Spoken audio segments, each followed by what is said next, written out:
ఓం నమ శివాయ ఛానల్కు స్వాగతం అండి. అందరికీ నమస్కారం అండి.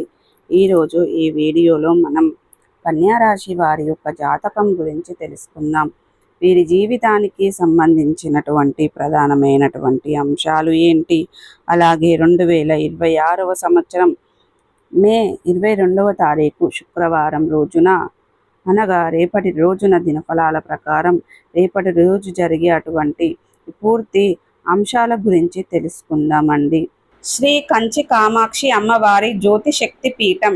మీకు ఎటువంటి సమస్యలు ఉన్నా ఫోన్ ద్వారా జ్యోతిష్యం చెప్పబడును. భార్యాభర్తల కలహాలు, ప్రేమించిన వారు దూరం కావటం, డబ్బు వ్యాపార సమస్యలు, పెళ్లి కుదరకపోవడం, సంబంధాల సమస్యలు, గ్రహదోషాలు, భూమి వాస్తు సమస్యలు, ఎటువంటి సమస్యలు ఉన్నా శ్రీ దుర్గామాత గారిని సంప్రదించండి. గురూజీ గారి ఫోన్ నెంబర్ 9908806652. నమ్మకంతో గురూజీ గారికి కాల్ చేయండి. మీ సమస్యలన్నిటికీ పరిష్కారాన్ని కనుగొనండి. తప్పకుండా ఒక నిమిషం ఆగి వినండి.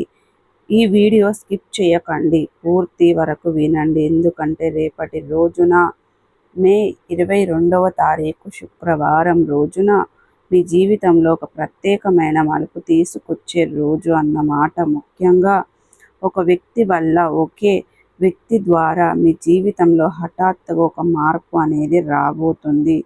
ఇక ఒక ఫోన్ కాల్ కావచ్చు, ఒక మెసేజ్ కావచ్చు, ఒక సమాచారం కావచ్చు, లేదా ఒక వ్యక్తి మాటల్లో వచ్చే ఆశ కావచ్చండి. ఈ వీడియోని పూర్తిగా వినండి, ఎందుకంటే చివరి వరకు చూసే వారికి ఈరోజు అసలైన అర్థం, మీ జీవితంలో జరగబోయే మార్పు స్పష్టంగా మీకు అర్థమవుతుంది అన్నమాట. ఇక కన్యా రాశి అనేది రాశి చక్రంలో 6వ రాశి. ఉత్తర 2, 3, 4 పాదాలు, హస్త 1, 2, 3, 4 పాదాలు, చిత్త 1, 2 పాదాల్లో జన్మించిన వ్యక్తులు కన్యా రాశిగా పరిగణించబడతారు.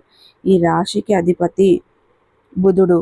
ఇక ముఖ్యంగా వీరి యొక్క వ్యక్తిత్వాన్ని మనం గమనించినట్లయితే గనక కన్యా రాశి వారు చాలా ఆలోచనలతో, ప్రత్యేకత, భిన్నమైన దృక్పథం, లోతైన భావోద్వేదాలు, జీవితంలో ఆలస్యంగా పెద్ద మార్పులు పొందే రాశి అన్నమాట. ఇక కన్యా రాశి వారికి అధిపతి గ్రహం శనిదేవుడు అండి. శనీశ్వరుడు సహుధిపతి.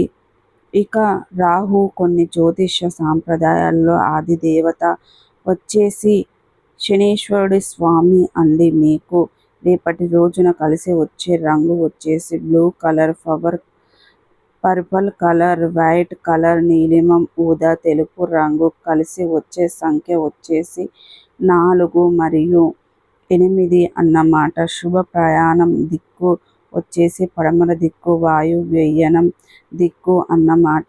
ఈ దిక్కులలో ప్రయాణం, పనులు, నిర్ణయాలు మీకు శుభప్రదంగా ఉంటాయండి. ఈ యొక్క కన్యా రాశి రేపు మధ్యాహ్నం మీ జీవితంలో ఒక వ్యక్తి ద్వారా ఒక సందేశం అనేది వస్తుంది. ఆ వ్యక్తి మీరు ఈరోజు మాట్లాడే వ్యక్తి కావచ్చు, లేదా చాలా రోజుల తర్వాత మీ జీవితంలో తిరిగి వచ్చే వ్యక్తి కావచ్చండి, లేదా మీరు ఊహించని విధంగా ఒక కొత్త వ్యక్తి కావచ్చు అన్నమాట. ఆ వార్త మీ మనస్సును శాంతిని అయితే ఇస్తుంది, మీ భయాన్ని కూడా తగ్గిస్తుంది, మీ జీవితానికి కొత్త ఆశను కూడా ఇస్తుంది అని కూడా చెప్పుకోవచ్చు. భవిష్యత్తుకు కొత్త దారిని కూడా చూపిస్తుందన్నమాట. ఈ యొక్క వారితో మీ ఆలోచనలు మారుతుందని కూడా చెప్పుకోవచ్చు. నిర్ణయాలు మారుతాయండి. మీ జీవితంలో ఒక కొత్త దశలోకి అడుగు పెడదామని కూడా చెప్పుకోవచ్చు అన్నమాట. రేపు సాయంత్రం తప్పకుండా ఒక దీపాన్ని వెలిగించి ఓం శనేశ్వరాయ నమః అనే మంత్రాన్ని 11 సార్లు జపించండి. నల్ల నువ్వుల నూనె దీపం వెలిగించి అడ్డంకులన్నీ తొలగిపోతాయండి. మనస్సుకు శాంతి వస్తుంది. మధ్యాహ్నం వచ్చే వార్త మీకు శుభ ఫలితంగా మారుతుందని కూడా చెప్పుకోవచ్చు. ఒక వ్యక్తి వల్ల వచ్చే మార్పు మీకు మంచిగా, ఆనందంగా కూడా రేపటి రోజున మీ జీవితాన్ని గడిపేందుకు అయితే ఉంటుందని కూడా చెప్పుకోవచ్చండి. చాలా అంటే చాలా మంచి శుభవార్తలు కూడా మీరు రేపటి రోజున అందుకోబోతున్నారు.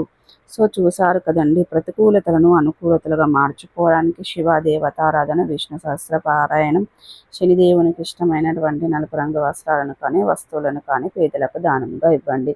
సో ఈ వీడియో కనుక నచ్చినట్టయితే ఖచ్చితంగా లైక్ అండ్ షేర్ చేయండి. మరిన్ని మంచి మంచి వీడియోల కోసం మా ఛానల్ అనేది త్వరగా సబ్స్క్రైబ్ చేసుకోవడం మర్చిపోకండి ఫ్రెండ్స్.